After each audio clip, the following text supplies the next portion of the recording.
Hello, and welcome to Page Turners, a bookish podcast. Each week we choose a different book to read and then we come together and we talk about it. Just think of us as your book club besties. You can read along with us and cheer us on for our right opinions or berate us if we get it wrong, which we do. Fair warning, here be spoilers. That's Amy. And that's Liv. Liv, how are you? So glad you asked. It's so considerate of you. I'm good. Yeah, no, just Good. Just better than I was, I suppose, an hour ago. Yeah, we just did another episode before this one, so apologies if this part is now quite tricky to fill. Yeah. We know how we are, we know what we've been up to. Throat's a little dry, so yeah. But actually we can reveal that you are not going to Amsterdam. I'm not. I can reveal a whole week early. Whoa, we're going to Copenhagen. Hey! On Thursday. Yeah, Rudy's been booking away at home right now. He's been plotting and planning, and that's where we're going to go on Thursday. I'm very excited, and I've never been before. I would go back to Copenhagen in an instant. Really? What's the vibe? What were we thinking? It's massive, Mm-hmm.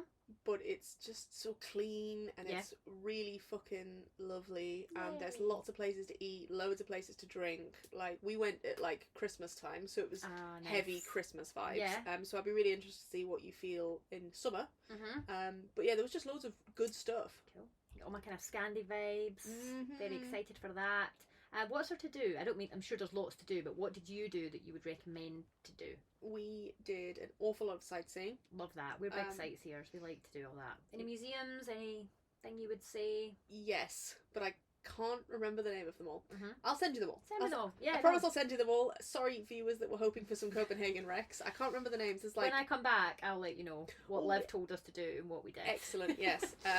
But yeah, no, we ate an awful lot of 7-Eleven hot dogs. Oh, really? Because 7-Elevens are really prevalent over there. That's interesting. And you can get like hot dogs that have like cheese already stuffed in them. Really And big they in do Asia this too. they do this amazing thing where they get the half the baguette and then they like stuff the baguette with the sausage rather than splitting it like what we do. Okay, I So see. The baguette is around the sausage. Yep, I see. It is a revolutionary way to eat hot dogs. Is it delicious? Yes. And then they stuff the hot dog with cheese. So the cheese is already inside the hot dog if you wanted to. And they also have incredibly nice open sandwiches. We experienced that in Norway. Yes. And I know that Copenhagen also has similar. I can't eat any seafood or fish, and it's going to be a travesty that I can't, because I know it's some of the nicest seafood you can get. Yeah. Really will have a ball with that. So. But you can go to the meat market. Oh, there's plenty of other things I can eat. Yeah. Meat packing district. Nice. There's a War Pigs, I think it's called, and they do like a load of meat, and it's. We'll plan tonight. We don't have that long. We're on Sunday right now, and we're going on. What did I say? Thursday. Yeah. So we haven't got a huge amount of time to plan. I like that more. I'll send you our spreadsheet of everything we did. Thank you. Perfect. Anyway, otherwise I'm not going anywhere. I will be editing this week. Well, I'll be editing the podcast you're listening to right now and the one before. So no, not necessarily. I can do this one. If I get the other one done fast, I'll just do it, and then I'm gonna roll, and then I won't have to touch it for 2 weeks. Do you have any other highlights to share with what of my life? Yeah. We've heard about the Fringe. Anything else? It was Alex's birthday recently. Yay! We had a lovely time. We went to Edinburgh, and we got a few beers. Nice. At Fierce Brewery, very nice place. And then we went to NQ64, played some arcade games. How did you find NQ64? Did you enjoy it? It was fun. Yeah. I do think, obviously, I feel like you should get more tokens. Because sometimes when it's like 2-player and it's 2 tokens each. Yes, a bit of a bump. Did you have any of the cocktails, the themed cocktails? No, I just had beer. Did you see the themed cocktails though? Yeah, they look really good. But I just wanted beer. They were okay.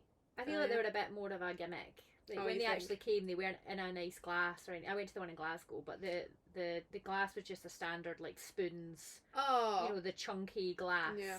Nothing that interesting. I should take you to Cocktail Geeks. I know we were going to try and do that when we went to actually go and see Adalyn Grace. That's Sweet. right. We did. We were going to go, but we just got a bit late. What's the theme now? It's House of the Dragon, Game of Thrones. Well. It's on till November, so maybe the 4 of us should go. We should definitely go. Absolutely. Need to catch up with it though in case there's any... Oh, I don't think there will be. It'll be like Game of Thrones, House of the Dragon, and they don't do spoilers. Oh, okay, so, cool. Yeah. Alright, great. Anyway, so... Yeah, that's it. That's it. I think, yeah. Short and sweet. Well, let's get to it. Amy, Mm-hmm. what are we reading this week? Belladonna by Adalyn Grace. Oh my god, what a shock! Yeah, so we went to an event, didn't we? We did. God, like last November? Mm-hmm. I think so. Yeah, Yeah. it was last year sometime. Yeah, really good. Yeah, it was Stephanie Garber, Yep. the author of Caraval and Once Upon a Broken Heart. Adalyn Grace, Belladonna. She wrote the pirate one. It's somewhere over there. Fuck. And the wolfy one. Is there a wolfy one? I'm pretty sure.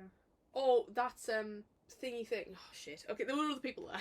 Yeah, you were there. It was a good day. There was about 5 authors. We had wings afterwards. We did have wings afterwards, which was a big highlight And it for us. pissed it down my rain. It really did. After we just bought nice new books as well. Exactly, and we sacrificed ourselves for the books. We did. We wrapped the books up in our jackets so that Yep. they didn't get wet. And then we sort of half jog, half ran to Yeah. the restaurant for food. I almost fell because in true Edinburgh style it was the really steep, Oh. cobbly little... Remember I was trying to get down the hill with my cowboy boots on? I was going to say, were you wearing the white boots? Yeah. Yeah. So practical. Yeah, I know, but they look great. So. Thank you. But- and then we ate sandwiches in the line. Didn't we? Oh yeah, we did. They were alright, the sandwiches. They were good sandwiches, yeah. That's right, the line was really busy. Big up Tesco. Yeah. Was it Tesco? Yeah, it was. Tesco Yeah. Express. Big up Tesco Express. That was a good day. Really enjoyed that. It was, yeah. We should go and do some other ones. We Actually, should. ML Rio is coming. She wrote Those of Us Villains. Oh, okay. If We Were Villains, which is one of my favourite books of all time. Oh, you recommended that before. 100%. Like, Right. if you read, she's also got a new one out, Ooh. and it's a mystery as well. So like, you would really love this I book. would like that. Yeah. Great. So reread that, and then we'll go. Cool. Anyway, yes. So we are reading Belladonna by Adalyn Grace, which is categorized as sort of like a gothic fantasy mystery horror type book. Fair. I didn't really find it that horror-y. No, but I really liked the gothic elements to it. Yes, there was a unique power system, which we'll talk about. There was definitely a unique take on a sort of romance. Yeah. I think a lot of unique things about it, and we can decide whether or not we think they worked out or not, I think. But I thought it was a great book for a kind of rainy day. Very atmospheric, Very for sure. atmospheric, really pulls you in. I love setting, and it ticked all the boxes in that regard for me. Yeah, and I, as a character lover, it was good. I think the characters were really quite well fleshed out. Yeah, I agree. They were engaging, and I wanted to know who was behind the mystery. So yeah. But yeah, let's kick us off. So we've got Signa. Yep. Signa Farrell, which I listened to this on audiobook. Oh, that's interesting. How And was that? It was one narrator. She was great. Great, okay. And she did all the voices and everything for different ones. What was her deaf voice like? Signa Farrow. Ooh. It's pretty good. Pretty good. Yeah. But yeah, so Signa Farrow, Mm-hmm. and she's a baby at the beginning of the book, Yeah. and then everybody basically dies, Mm-hmm. except from her. Yeah. And then we quickly discover, as she is passed to ward with a big old fortune in the wings, waiting until she's 18 or 19 or something, a very specific age, she discovers that she can't die. Nope. No. So she starts like getting involved in poisons, hence the name Belladonna of the title. Yeah. And essentially, She gives herself like micro doses of poison, doesn't she? yeah, she because knows that she doesn't need a lot, and it sends her into this state where should be dead, but she's not. She's almost in a like a limbo between. Yeah, like a half point, isn't it? And Yeah. that's where she is able to speak to death. Yeah. Our main romance interest, Yeah. and he's fit. So it's kind of Death in the Maiden. Yes, and it's He is fit. Yeah. I do. Even though I was listening to it, and I like how he had a hood up. Classic Death. well, that's it. Yeah, But she still kind of does try and hint that he's hot under the hood. She's like, I That's it. think he is hot there, no? Yeah. It's not a skull with flaming eyes. Like, he's quite hot. I can see a nose. Yeah, exactly. Yeah. He has got a nose, I think. And hair, maybe. Like, she's trying her best. It's a difficult one. I do think if I'd read it, I don't think I'd have found him as hot as I did. I didn't find him that hot. No, So okay. the voice, I think, is missing. And maybe if I had listened to it, I would have been a bit more into it. Yeah, it's a strange one. It's it's definitely, and especially when I don't think they touch each other until No. maybe 60%, Yeah. 50% or so, something like that. It's a slow burn. This one. He's like shadow and like wispy, and but also can be solid apparently. He can be whenever he wants to be. Can be. Yeah. But yeah, anyway. Counts. Yeah. So essentially, then Sigma ends up being given to this, being given to her aunt. Yeah, and her aunt's a bitch, and then Signa accidentally kills her because not only does she end up going into this sort of death state herself, if she has physical contact with people, skin to skin, she kills them. Yeah, because she's almost as if she's kind of beyond the veil, isn't it? Yes. And they don't have the ability to not die like she does. So if she touches you, then you're going to die. Yeah. Zippo, you are gone. Yep. So then she is then transported to another family, and it's her cousin. There's some sort of loose, tenuous connection of a cousin there who's taken her in as the ward, Elijah, who collected by Silas, and he basically has this chat with her, telling her what to expect. So Elijah has 2 children, Percy and Blythe, and his wife Lillian has just died from, well, an unknown illness. Yes. Yeah. Which is every doctor fucking stupid in this book. Exactly. Like, and Blythe is also ill with the same. Starting to appear the same symptoms as Lillian. So yeah, she gets to the house. There's a big old party going on, and basically Elijah is drinking his feelings. Yes. Yeah. He is boozing it up and putting on a happy face, and just like to the disgust of his eldest son Percy. And I mean, I'd say to Blythe too, but she's ill. She's ill. She's confined to the one room. Yeah. Pretty much the entire book. Yeah. So Percy's a little older than Signa, and Blythe is about the same age. Yeah. Our other characters are Byron, who is Elijah's brother. Yeah. And he's just watching Elijah go down this road, being like, "But what about the business?" Yeah. And then we've got Marjorie, who is the governess? Yes, the governess of the house, yeah. Who looks like she's a bit more than a governess. Yeah. Oh, another thing, Signa can also see spirits. She can. So she saw her Aunt Magda when she died. She was in a spirit, and Signa was able to see her and interact with her and basically get berated by her for killing her. How fun. And then we have a few other occasions where she interacts with a spirit, one of which being Lillian. Yes, so it doesn't take long before before Signa. I keep saying Sigma. You would though. Don't worry about it. Fucking stupid names. I can't talk, but yeah, Signa. Before basically, I think it's the first night, or maybe the second night. Maybe it's early. She lets her have a sleep in. Yeah. Essentially, there's a sort of calling from Lillian's old rooms right across from wherever she is. Yeah. And she gets taken to Lillian's garden, which has been closed off, a very secret garden. And she's kind of led there, isn't she, to be able to start to piece together. There's more to it all than maybe first meets the eye. Absolutely. And Lillian says to her, well, she doesn't say it to her because she's got no tongue and no, like, all her face is like boiled and shit. Yeah, terrifying, Lillian. It does sound terrifying, which I think is where the horror element would come in, but it just didn't really come across. No, there's never a point I felt it was sort of terror or horror. No. And Lillian basically is like, kill, and Signa's like, who am I supposed to kill? It's like, no man, she's been killed. Fucking hell. She just died. Think about it. Then Signa realises that Lillian's been poisoned, and it's like the clear markings of poison with like the sores around the mouth and everything. And what does Signa do best? Poisons. Yes. But you would think someone else would have an idea about poison. This is it. Like, what doctor in this time, even at this time period, I know that medicine isn't what it is now, obviously, but it's still better than it was. Or even someone from an apothecary. Asks other people who might have a bit of an expertise. This is it, though. All of this thing comes down to ego. Yes, because their belief that no one but the doctors, or the very best of what their money can buy, would be able to give them a better answer. And if they don't know, no one knows. And we shouldn't even attempt to figure it out. Don't worry about it. Yeah, we can't ask an apothecary because they're the lowest of the low. Yeah. And they deal in, like, witchcraft and shit. Fuck no.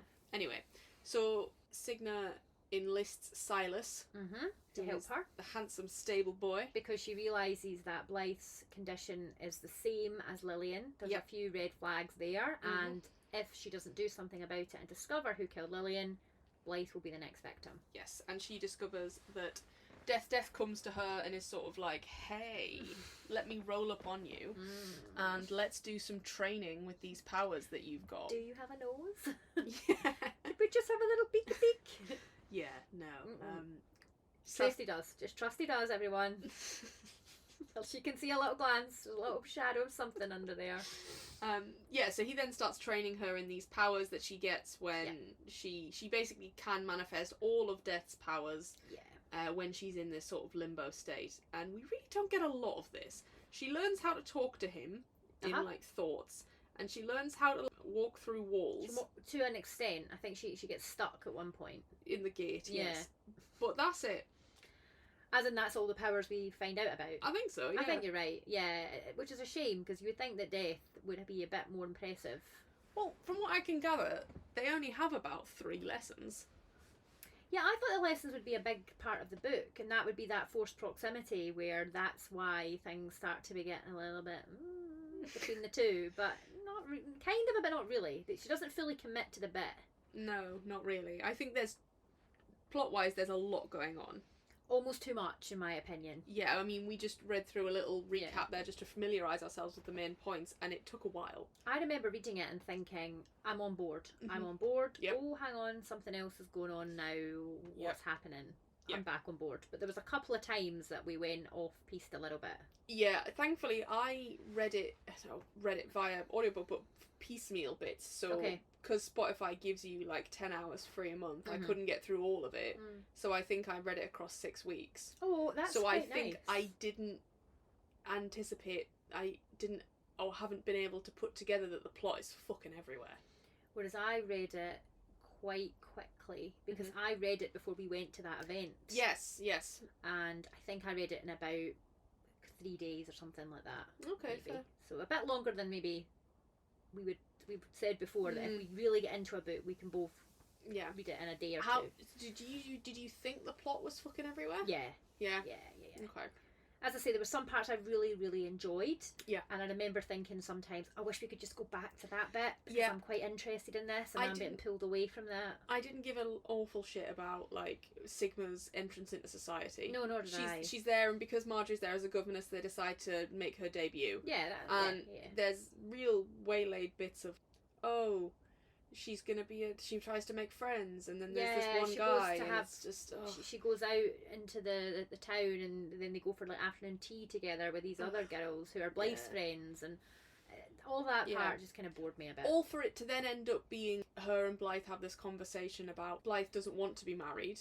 She wants to be a spinster, have enough money to do whatever she wants, and just do, and Signa's like, oh, I can do that? Oh my god. Yeah. And then that's it. And so almost all of that is completely redundant. She warns Signa, doesn't she? She says to her that if you allow yourself to marry, your fortune will belong to a man. And he will have the majority, and he'll decide what to do with it, and where you live, and how you live, and things like that. Yeah, for sure. And it just and I couldn't get past Signa's little like, mother's book of what women must do and what women must not do. Like, the lessons for wives or some shit. Like, she keeps reading. You've got bigger fish to fry, Signa. You've got the power of death. Like, that's it. Like, why are you being such an that? anti-feminist? Exactly. But, yeah, so, obviously, there's this underlying mystery of who poisoned Lillian, who is poisoning Blythe. That bit I liked. Yes, that was the bit that kept me, like, really dragging me in. Because you think it's Marjorie. You think it's Marjorie, yeah. And then there was a point where I thought it was Charlotte. Oh, okay. Because she makes the jams. Yeah, okay. And then you find out more things that, like, Percy is sort of being withheld his inheritance with Greys. It's like a gentleman's club.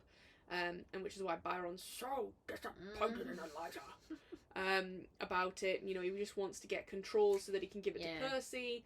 And Elijah's like, no. Yeah, that's a red flag moment, isn't it? When you find that out about Percy, you think, oh, okay, could there then be a little bit of a motive here?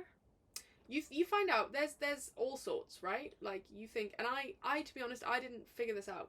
I didn't figure out who it was. I didn't figure it. No, I didn't either. And it's because, and I'm so sorry, Adalyn Grace, it doesn't make any sense. Yeah, I was going to say, it's not because So we talk a lot about this in past episodes. We don't mind a twist. Nope. And we don't mind guessing a twist. No. We almost prefer it in a God, way. we've said this so much. I know, it is boring, but it's true. If it's done well and there are little breadcrumbs, it's fun. It's fine. When it's done to the point where we don't know it, that's also fine. Yep. But not if it then flies in the face of any logic and there's no way it could have been that person because it doesn't make any sense. And that's where we're at here. Before we reveal it, there's a few other plot points we should discuss. So her and Silas are getting a bit closer, and they're she's like thinking, oh, Silas, but then death. Yeah, she's conflicted. They go to the library and they ask one of the spirits there, and she finds a book on Belladonna, realizes that's the poison that Blythe is getting, and like finds an antidote. Percy and her go to the apothecary for it. She sort of lets Percy in on the fact that she realizes what's happening to Blythe, and then Blythe and him are sort of like trusting her, and she's kind of accepted at that point. Yeah, she gets her the antidote. Things, Blythe isn't great, but she is starting to feel a bit better. Yeah, she's making improvements. Yeah, and then burning down the library, and Signa gets trapped in there. But then and possessed. Death helps her out. Yeah, Death comes because she's possessed by Thaddeus, the little library ghost. He is the only one I could relate to. He's so sweet. He didn't move on because he just wants to read all the books. Yeah, he died in the library and he just wants to be there forever and ever. Yeah. Great. I love that from him. So when Death comes in and notices that she's been possessed by him, he's got the ability to stop that possession. Thaddeus out, yeah. And then she's okay. So we're like, oh, someone wants to stop her from getting to the truth. Yes. Who could it be? Despite the fact that she's already done that. And basically, we find, we get to Christmas, and Blythe's starting to feel a bit better, but doesn't come to the party. And then she dances with this duke's son. Yep. And it's all like, ooh, maybe there's another man that finds her so beautifully attractive. Here we go again. Then there's a toast, and Percy then is like, ugh. He gets poisoned, and Signa uses the last of the antidote on him, and then he's like hallucinating or whatever, and then we end up in Lillian's garden, and he's burning it down, and you find out that basically, a lot of fire, a lot of arson, a lot of poison, and then you find out that it's Percy. Yeah, it's Percy. It's been Percy all along. Yep, the whole time. But essentially, he didn't mean to kill Lillian. But this is the stupidest thing I've ever heard in my life, right? So he's not Lillian's son, he's Marjorie's son. Yeah. Which is alluded to, that I will allow. That's fine, that doesn't bother me. I guessed that was happening, but I didn't figure anything else out. But he truly loved Lillian. Yeah. And he was trying to kill Marjorie. And then Lillian drank the tea by accident. So he had to keep poisoning her. But why? No, he didn't. He could just not poison her. Well, the argument is that she knew what he had done because she drank the poisoned first cup and then suspected. But did she suspect? Because she might have just thought she was ill, or she wasn't feeling very great, or she was sick. Or... But also, you just have to take the fact that your mum's not probably going to dob you in. Yeah, well, yeah, that too. You might just get a bit You don't have to commit to the bit so much that you would then kill someone slowly by poisoning them. Kill your own mother, yeah, exactly. Like, so clearly Percy's got a screw loose. Kill her in a more... If you need to kill her, don't do that, first of all. But if you're going to do it, then do it in a more humane way. Don't make her waste away in a bed with her face melting off and her tongue dropping off. It's all a bit intense, Percy. Yeah, so Percy... And then he's trying to burn the garden because his mother's spirit is, like, haunting him. Yeah, and he's tormented by this. But I have to ask you this, because I don't just understand. Why is he poisoning Blythe? Is it an inheritance thing again? No, because Blythe would never get it, would she? She would never inherit. She'll get an allowance. I have no idea why. So why is it... Don't know. The motivation is not clear. Is it to make it seem as if it's Marjorie? Is it to fit Marjorie up for it? I think it could be to fit Marjorie up for it. Because then, you know, before... Because we already think it's Marjorie, because when she takes her gloves off, her hands are dyed with the juice of the Belladonna. Yeah, and we find out that instead it's been planted on her. Yeah, so and it would make sense that Marjorie would kill both Lillian and Blythe because she's... Oh, she was in love with Elijah. Yeah. Okay, no, now I understand. Yes, but also killing your own sister to fit up the woman who's your mother that you just weren't told about. It's a mess, Percy. It's an absolute mess. It's not the cleverest. No. It's not. He's not a criminal mastermind. Oh, no. And it's just... It is an extremely convoluted motive and reason for murdering what he appears to look like, some of the people that he loves the most in the world. Yeah. I think we're supposed to get psychopath vibes. I think so, but in the setting it doesn't really work. No, it doesn't. Especially considering Percy has been shown to be emotional and given these characteristics. Yeah. I'm not necessarily that psychopaths don't know how to act like they're not psychopaths, but... It's not an obvious motive, is it? No. And it feels a little bit lazy. Oh, he was psychotic. Yes. What I'm really glad about is that Sigma's then given a choice. She can choose to let Percy sort of... Is it that she can choose to let him live? And then he has to deal with the consequences and that those guys have to find out that it was him. Yep. Or she chooses for him to die and be judged in the afterlife, etc., etc. And she chooses for him to die. Yeah. Which I'm so glad she chooses. Like, that is a great choice because I don't want to have to deal with the fallout of, like... No, and any of that shit. He's got Lillian as well to just spend her whole time... Their combined afterlife, they're eating him the whole... So, yeah, he's going to be judged in that. Yeah, so despite me not liking the sort of that bit of the plot, I'm at least enjoying that I do not have to hear about it again. No, it's done now. Yeah, and it'll never come back. Nope. Thankfully. So, what do you think? Was it a case of there was too much going on? And if so, what would you take out? Yeah, I think there was way too much plot. I'm not sure I would still believe that it was Percy that was capable of doing it, even if there was no plot. I would definitely take out the stuff about the debutantes. Yeah. But that's why I thought the debutantes were in there, because I thought it was Charlotte. The girl that Signa knew when she was younger, and the girl that was desperate So you thought there was a reason for such maybe it was a red herring. Yeah, I mean, it was a really glaring... But it was one of those red herrings where Marjorie was the red herring, right? And then there was another one that you're like, oh no, maybe I figured this out. No. Absolutely not. Just another red herring. It's some other random character that has... I think it would have made sense because Charlotte's father lost everything. Yep. So she's poisoning... I mean, I don't know why she would poison Lillian. I'm not entirely sure. But I'm sure you could make a reason for it. You could make up a reason that would be just as believable as Percy, I think, to be honest. Jesus. Yeah, it was definitely like, when I was listening to it, I had to take it back to make sure I listened to it again. Okay.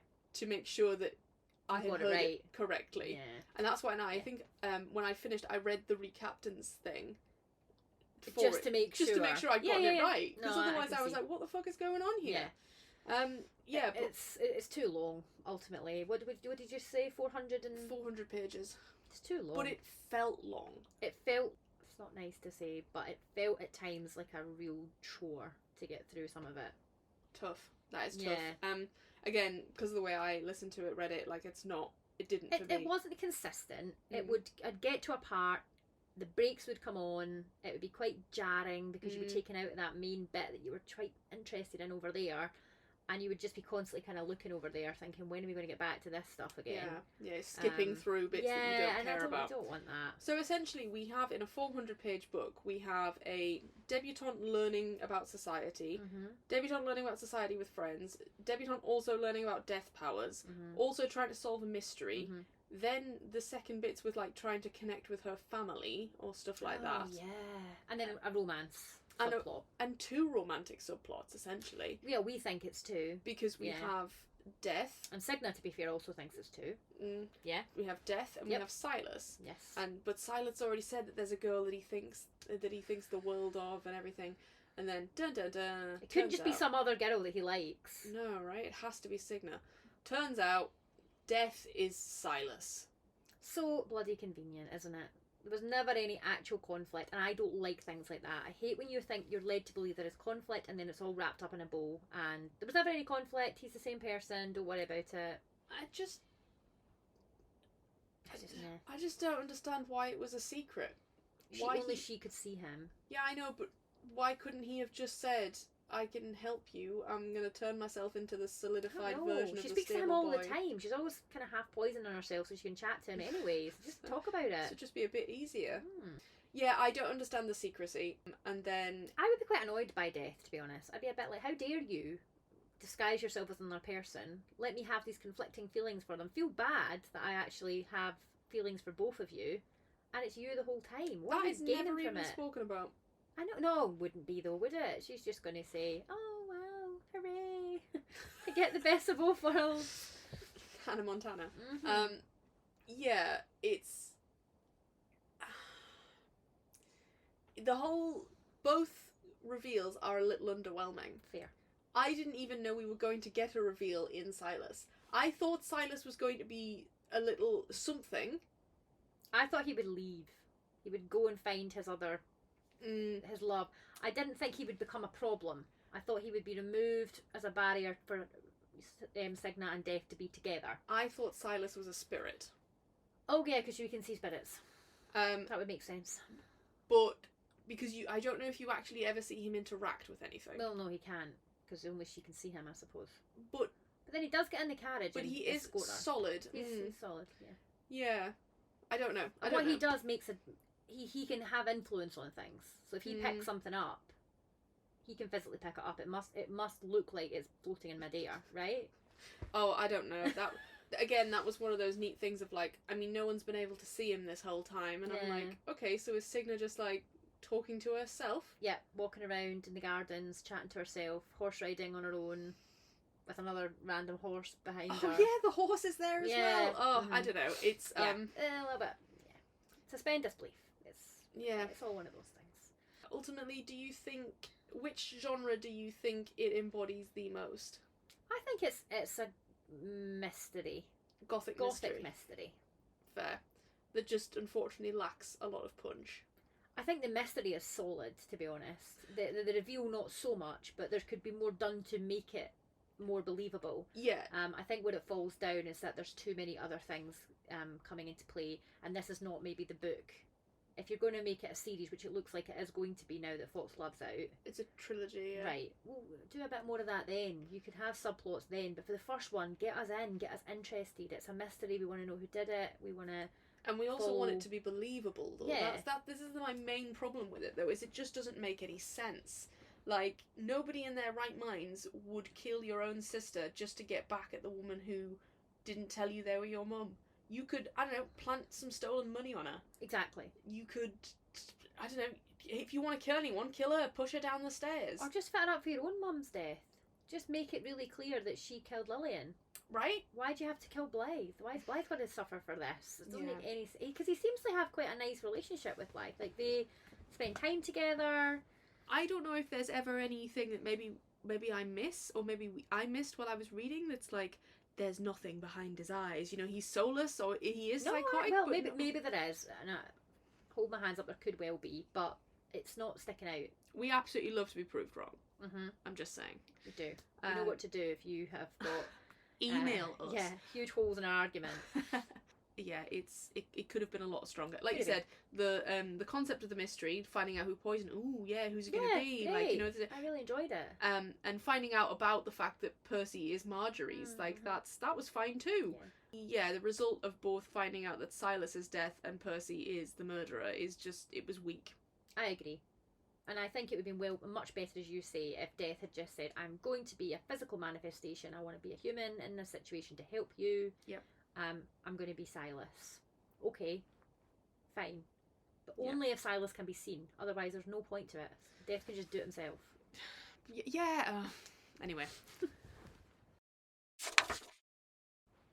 So we seemingly race through plot, unlike the plot of the book. Character-wise, I think I have to maybe give it to Adalyn Grace here. There is a lot more about the characters. It's the plot that is a bit messy. The characters are beautifully done. I was engaged. I was sympathetic. I wanted to know. I wanted it to stop. I wanted, you know... I cared about the characters. Yeah. I wanted the best for them. Yeah. I was very sympathetic to Signa. She does garner that sort of care from me, you know. She's been passed around. She has her own fortune. She's not hunting for a fortune of her own. And actually, I know we've said about debut storyline not being our favourite. I actually quite like the fact that yes, she is powerful, but she isn't your stereotypical, she's a badass. Yes, that and I wonder if there's a reason for that. You know, this is the reason. You know, she's she's very reluctant with her powers. Yeah, There's and she almost... seems quite gentle, and she seems like she does want sort of the things that other girls stereotypically want in this world. She just wants to be part of it all, doesn't she? I think she's essentially she just wants to be normal. Yeah. You know, there's a part of her that thinks she hates death, and she spends a lot of time ignoring him, and then maybe the way of the debuting and the sort of the societal things that she's doing is just to fit in. And she can push him away almost. Yeah. It's like, I'm normal now. I've got a normal life, normal family, normal friends. Except from one of them's being slowly poisoned by something that we don't know. Mm-hmm. Great. And maybe that's the thing. She's been pulled back into that mystery when all she wants to do is go and have a normal life. She doesn't want to have to solve a mystery or... But she decides to. So she... And I suppose in that way that gives her that hero element, because even though she doesn't want to, and even though she decides that, you know, curing Blythe and finding her would-be killer is the right thing to do, she severely just wants to be normal and just wants to fit in. So fuck us, right? Like, oh, fuck us tearing it apart, and actually there's some real depth there. I don't think we were tearing it apart in the sense that every single thing was, in our opinion, a weakness. We don't think that at all. No, not at all. And I think, unfortunately, we're a bit catty today. That's what it is. Yeah, we've had some custard creams, we've had some grapes. Grapes bring out the worst in me. Clearly, don't offer those up as a snack again. I think the thing is, we started with plot. And plot, as we've already said, is the weaker element of this book. Yeah. If we'd started with characters, it would likely be a different story in terms of how we feel initially about the book, because we both really enjoyed the characterization. There was lots of characters we related to. Yes. I really like Signa. Yeah, I mean, she is very young, very naive, but I didn't find myself annoyed by that. No, I wanted her to make it. I didn't want anything bad to happen to her. No. I would have been upset if something had happened to her. Yeah, I think Adalyn does a really good job of allowing her to be that naive and be a bit, like, silly as a young girl, but also not make her annoyed, because I know that young heroines are quite annoying to a lot of people when they read, even myself included. But I sometimes forget to give them a break because they're meant to be 17 years old. And it's relatable in that if you had those powers and you could summon death, you would do it, right? We all would do it to have a chat. And you know, I get it. And especially if he's got a nose. Exactly. If he's like a maybe hot under the hood, we don't know. Then you would want to, see where things go. So I thought she was totally relatable. Yeah. Really quite a very strong character, actually. Yeah, and I mean, I loved Blythe. I love Blythe too. Yeah, I specifically liked their first meeting where I was just like, Signa, man, a bit more decorum. Yeah. Just a bit more, like, tact, mate. Like, but again, Blythe's very much part of that society, isn't she? And Signa's very much not. For sure, but I loved that Blythe... I mean, I wondered whether Blythe takes her to task over it a bit too much, because she just, you know, she realises she can. Yeah, yes. She can get away with anything, really. 100%. Yeah. But no, I liked Blythe, and I liked how she lets Signa in. And they essentially find really good friendship there and a really wonderful connection. And we love that, and that is something we say. We love strong female relationships. And we don't get them all the time, because a lot of the time women are only there in these stories to talk about the men and prop up the men. Or to be, you know, maybe a rival or a... Exactly. You know, and I did worry that was where it was going, because Blythe is quite antagonistic towards Signa. Yeah. But then I think we realised, you know, if you two were slowly poisoned and told that you can't do anything... to be a bit pissed off. Yeah, for sure. Yeah, I love their relationship. This new girl comes in who just fucking gets the dresses you were going to get. Yeah. And, like, even though Blythe doesn't care about debuting, she still wants to be able to do it. Yeah, she still wants to be able to experience the life that she's in her kind of prime, if you like, and she's lying in a bed wasting away, essentially. Yeah. So, loved the relationship between those two. Really enjoyed their friendship, actually. And it brought out a nice side in the other. The kind of softer side of Blythe, and it also maybe had to make Signa toughen up a bit. It gave her a bit of grit, It made Signa realise that there were options for her other than... I mean, she could still live a normal life as a spinster. I mean, say spinster, but, like, you know... She's got the choice. She could live a really rich and fulfilling life. She doesn't need a man. She's on her own. Which is actually anything. If I wonder if there's an not opposite of the Bechdel test, but, you know, the women aren't necessarily talking about the men, but they're also actively telling each other that they don't need the men. Yeah. Because that is what we get here. Yeah. Speaking of other relationships, we see a lot of familial relationships here. We get Elijah, who is the head of the household, and his sort of reliance on Signa, like a child, essentially. Yes. He doesn't really know what to do. He's at his wit's end. We get this sort of like, he just seems to be completely broken. I think things are a bit sinister to start with, where we're thinking, why are you throwing a party when your wife's just died? Yes. And then we start to very slowly see that this is his way of coping. He's got absolutely no idea what to do. He's completely lost. He's broken. Yeah. And he doesn't want to watch it happen to Blythe too, so he completely ignores everything that's happening.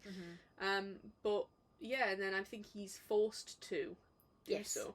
I can't think I can picture the turning point though, where he, I suppose, is it the bit where Blythe is having the sort of, there's a fit or something, and she yeah, her condition kind of, there's a part where it significantly worsens. Because essentially she is being poisoned, and then Signa stops the poisoning, but that hasn't purged the rest of the poison from the system. So I think there's a moment in there where Elijah realises that Signa could be the answer. Yes, absolutely. I loved the familial relationships. I loved any kind of relationship that wasn't just romantic, and I actually think that that's done extremely well. Yeah, I mean, the building of it is great, and I think, I know it's not found family because they are technically related. I'm sure they are at some distant stage, but I do think that element there between Blythe, Elijah, and Signa, and even Byron. The scene where Byron, Elijah, and Signa are in the dining room, and it's almost the end of the crux of the novel, just after we've sort of banished Marjorie from the house. After we've laid the blame at her door, she takes command, and I love that, and it's very Byron almost. I don't know. I sort of have this little crush on Byron. Okay. Despite the fact that he slaps Marjorie, which I don't have a crush on that. I just have the crush on the fact that he has a cane, and he seems to be like. But maybe I just like a cane. Maybe you just like a cane. Maybe that's something you've discovered. But he seems quite like Elijah. Like, he seems quite like well-to-do, and he seems as if he's looking at the very best for the children that aren't his. So I've got a soft spot for Byron. Does Dr. Facilier have a cane? I think so. Yeah. Just saying. Just trying to find other things. Other people that have canes. Yeah. I wasn't. I mean, I don't like. I don't have a little crush on. I don't know. Do I? Does everyone not secretly have a little crush on Richard Attenborough as Hammond in Jurassic Park? Oh yeah. But then I think I've got more. I don't know. I always used to think he's like a little granddad figure. I think I've got more of a crush on Richard Attenborough in Miracle on 34th Street. In Full Santa. I'm sorry, Dr. Facilier, the Zombie King. We ain't throwing stones here. Fair. Yeah, okay. Santa Claus. That's fine. Ho ho ho. Stop it. Anyway, moving vastly on. You don't get. There's two very clear romantic lines of you've got Silas and Signa and death, and I mean essentially it's all just the same thing. I think I would like to have known. I'm gesticulating wildly. I think I would like to have known that at least the audience knew that Silas was death.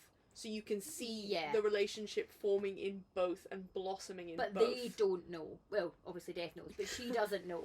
Yeah, I mean, I wouldn't have cared if she'd known, but... I know, but even if we knew and she hadn't known, it would have been... It would have given that relationship more depth. But then I didn't need it to believe that her and Death were going to come to any sort of thing. I just thought it was a bit of a weak excuse for a love triangle. Did you think... So did you feel any stronger about one or the other? Death, for right. sure. Well, there you are. So we already knew that. Like, I was the same. Nobody really was shipping her, I don't think, with Silas. I hope not. And it wasn't as... She never... well done. ...went to see Silas. No. She did everything independent of him, and he sort of just turned up when he was needed. Yep. If he was even needed. But she always sought out Death. Yeah. Yes. Yeah. She obviously needed him just as much as he needed her. Because he's hot under that hood? He's not Santa Claus hot. No one is. Just to go back to the Santa Claus thing, I think maybe I have a crush on people who just want to care about people. I think that's quite a sweet thing. Thank you. That's nice. It's a lot less, not sinister, not that my crush on Santa Claus is sinister. It's not sinister to fancy Santa. The man brings gifts. Exactly. Lots of gifts every year. He's a kind-hearted man. He knows what he's doing. I don't mean like that. I mean in terms of gift giving. Well, even that's also a double entendre, so we're not getting out of that easily. Right, moving back on. Sorry. There's too many. There's so many going through my head right now. It's the stop it. It's a mess. It's the trope of found family, I think, and I enjoy the element of maybe a male patriarchal figure not crushing me down in society, but actually trying to lift me up. It's very rare that we see it, so I think you're absolutely right. Yeah. Thank you. Anyway, sorry, back to the romance. Did you think that, because we get two very closed door sex scenes. Yeah. Like one in a forest? One in a forest, one in like her bedroom, that I thought was going to come to something in terms of like maybe a bit of a peek around a door, and we do get a bit of touching on the inner thigh, but like... Does he physically touch her with a hand? Oh god, honestly I have no idea. With a bony finger? Oh... or does he just use wisps? I have no idea. How does he have a penis? Is it just wisps? Is that what she said? Yeah, no. Is he a shadow daddy? Can we call him that? Is he one of the many? He has lots of shadows, and he uses them to like brush past her. Surely when he's under that cloak, there's not a lot of good stuff going on under there. Except the nose. Skull with a nose. That's what I was thinking this whole time. Lovely. Sort of looking at the illustration in the... Oh, don't get me wrong, that's hot, but look at the hand. Oh yeah, but it's not skeletal. It is white, but it sort of looks like it's got veins and shadows and shit. She's very pale too, though. So she is, but like yeah, I think so it's that's not just, as if we think I think that that's just because she doesn't it's get out bone. much. Oh, look at it there. Yeah, I mean, again, it's less skeleton, more sort look of at the wisps, like though. Yeah, lots of wisps, but it matches her hair, so maybe he's just all hair. Oh, I don't like that either. I don't like that at all. No, so basically No. I didn't understand, so I was know. looking at some character art, and in all of the character art, they've got him as a full-bodied man. And these particular pictures of illustrations of Yeah, him sort and of, her you can in... see him under the hood, and he's like full face. Oh, okay, right. Alright then. Do we think that they had a full-blown sexy? Yeah, I think so. You think so? But I think the fact that it's closed door means A, we'll never know, and B, we also sort of do. Like, it's closed for a reason so that we know they've had sex, but we've no idea how. No. There's no mention of her... I feel like there was mention of her thoughts about it. Was that just the touching bit when she was kind of into it? Maybe? Yeah? I don't know. It was very ambiguous anyway. Yes, wasn't it? absolutely. And flowery. We do get the classic sort of trope of like, she is the only one he can touch. Yeah. And like, because his touch kills, just like hers does, but because she can't die, he can touch her. Which, did nobody know, at no point did it seem like when she needed to use her Reaper powers, did he just touch her for ease? She always seemed to go back to the berries or anything. I just feel like when they were there, he could have just been like, dead. Yeah, and then you've got the powers now. Yeah. Yeah, no, that's a good point. Rather than having to brew up some tea or take a small amount of berries or whatever it is she was doing. Maybe we'll see that more in the sequel, which I am still listening to, because again, like we discussed, there's nothing, now that Percy's dead and gone, I have no problem. Like, and it ended interestingly. It did, yes, it ended with yet another poisoning, yeah, which we have not talked about. Another party, another poisoning, Blythe's back to normal, everyone's skippity-doo-dah, and well, except from Elijah and Blythe, because they don't know where Percy is, sort of just assuming that he's gone for some reason. But we're brushing past that because I don't want to talk about Percy. No. And yeah, Everett, so the Duke's son that Signa was dancing with, and who was sort of a supporting groupie for Signa. Yeah. Essentially, his dad gets poisoned because he's going to buy Greys. Yes. So that Elijah doesn't have to run it anymore, and gets to spend more time with his family. And I said that with a bit of a sneer, and I didn't mean it like that. So he gets to spend more time with his family. But And and he's then poisoned, and everyone's in the shitter. Well, Elijah's in the shitter, so is Byron. Then Fate comes. Death's brother. Yep. Sorry, no one can see that. Death's brother. Quotes, guys. And Fate's gonna either have a relationship with... Is it Signa? Well, I think he's gonna like Signa, but I think we might see a little Sam and Blythe. Oh, you think? I think it's one of them. One of those where there's another character that needs a love interest, potentially. I think so. Or Charlotte. I hope that doesn't happen. I don't want it to, but I just think it could. Because I feel like Fate's going to be fitted up to be the villain here. Oh, but then we all love a little bit of a villain romance. Love a bit of a bad boy. I don't know. I'm not sure. I think he's going to want to see Signa, because of course she's got 2 different coloured eyes, Amy, so of course she is the centre of attention. The eyes or the hair. She's got black hair, so she has to have cool eyes. Yeah. Sorry. Fair. Are there any other characters that we think we might have missed? The character of Death himself is quite a sad tale. Yeah. Because he is... You feel sympathy there, for sure. It is that interesting thing that death isn't evil. It is necessary. Yes, and there's a lot of commentary about that in the book, isn't there? That it kind of shows that death isn't necessarily the end. There's a choice element in that you want to come back because you either want to stay in a library, or you want to read every book that's ever been written. Yeah, or you want to shout at your niece. There's an option there. Yeah, and then you can pass on. There's no there's an either or. There doesn't have to be. So I think it's trying to show that death is, as you say, it's a job he's got to do, but it's not an evil character. Yeah, I do hope we find out how he was created. I think in the second bit we probably will. I hope so. Especially if this is his brother, quote unquote. Yes, like I would like to get some sort of in the beginning type stuff, not necessarily the religious elements, but sort of where did they come from? I mean, have they always existed? Because they should have always existed, or is it something that's passed down for hundreds of years as a moniker? Well, he mentioned something about she is a reaper.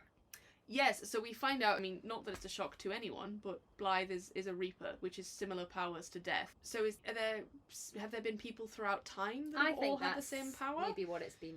But he says that she's the first person he's ever met, so... Yeah, I don't know. Yeah, interesting. But the second book, I think, will deal with it more, because we're having this family... a bit of background on death, and his brothers came into the story. We're going to learn a little bit more about him, I think, from that. Yeah. And I think, despite the fact that the second book is called Foxglove, which is the estate that Signa inherits, I think we're still going to get a lot of Thorngrove energy. Yeah, I think so. I can't imagine the Duke dying in the Hawthorns ballroom that will keep Elijah and Byron off any sort of hook. I think they'll be on the hook for it. Yeah, I agree. Maybe we'll get Blythe drawn more into the mystery. So another mystery. Hopefully, it's not as bad as the second one. Sorry, so hopefully it's not as bad as the first one. All right, final thoughts. Yeah. Overall, I'm reading the second one, so I liked it. I just think I was really let down by the reveals. I liked it too.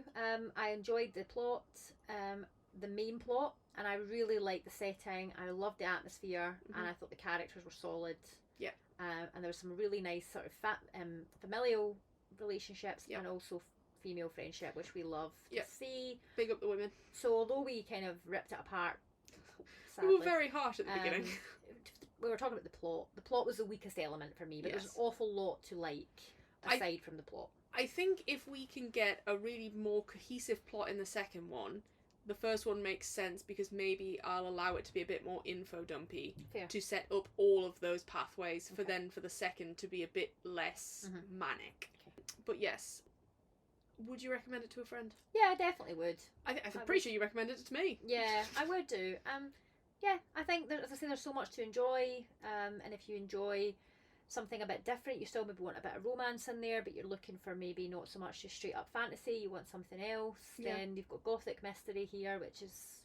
I haven't read many things like it before. I think the power system is really unique as well. I think it's something very different, that she has to essentially die in the way that she dies to harness this magic. It's not just at her fingertips completely.